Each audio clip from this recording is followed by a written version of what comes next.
Porn দ্বারা যারা ক্ষতিগ্রস্ত হয়েছেন তাদের কাছে এর ভয়াবহতা বর্ণনা করার কোনো প্রয়োজন হয় না, কারণ তারা নিজেরাই এক একজন উদাহরণ হয়ে বসে আছেন, এখন মুক্তির জন্য পথ খুঁজে বেড়াচ্ছেন। কিন্তু যে ক্ষতি তারা নিজেদের জীবনে করে ফেলেছে তা কাটিয়ে উঠতে হয়তো অনেক সময় লেগে যাবে।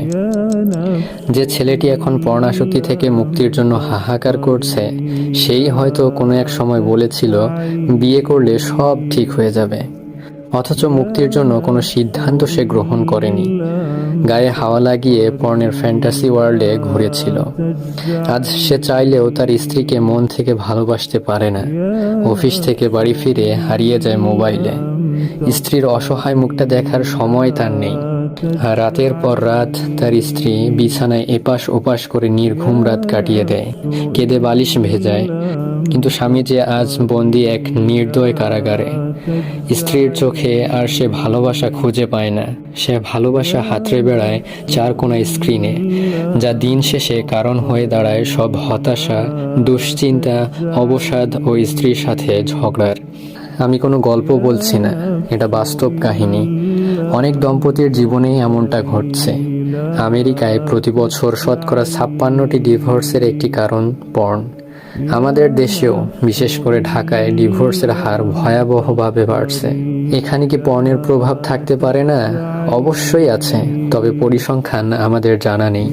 আপনারা নিজেরাই চিন্তা করুন, একজন ব্যক্তি বলছেন তিনি বিয়ে করলেই পর্ন ছেড়ে দেবেন, অথচ বিয়ের আগে তিনি আসক্তি মোকাবেলার কোনো পদক্ষেপই নেননি।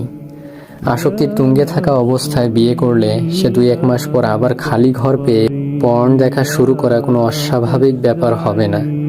আমরা এমন বেশ কিছু বিবাহিত কেস পেয়েছি। আসক্তি এত সহজ জিনিস নয় ভাই। বিয়ে অবশ্যই আমাদের দৃষ্টির হেফাজত করে।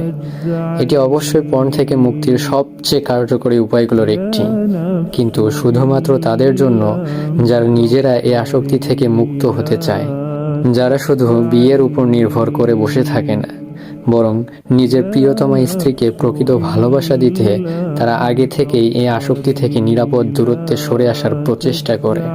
আসক্তিতে ডুবে থাকা ব্রেইন নিয়ে তারা বাসর ঘরে প্রবেশ করে না। কোনো প্রকৃত পুরুষ এটা করতে পারে না। উপরের কথাগুলো অনেকের জীবনের সাথেই মিলে যাবে, তারা প্লিজ আশাহত হবেন না। বড় মন নিয়ে শুধু এতটুকুই ভাবুন যে আপনাদের ঘটনা অন্যদের সঠিক পথে ফিরিয়ে আনতে ভূমিকা রাখতে পারে। মুক্তির পথ অবশ্যই আছে।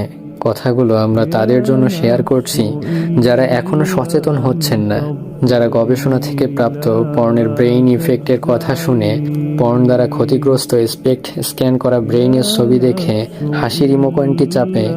মারাত্মক কোনো ক্ষতি হয়ে যাওয়ার আগেই যেন তারা ফিরে আসে, তাদের শেষ পরিণতি যেন ডিভোর্স না হয়, এজন্যই আমাদের এই প্রচেষ্টা।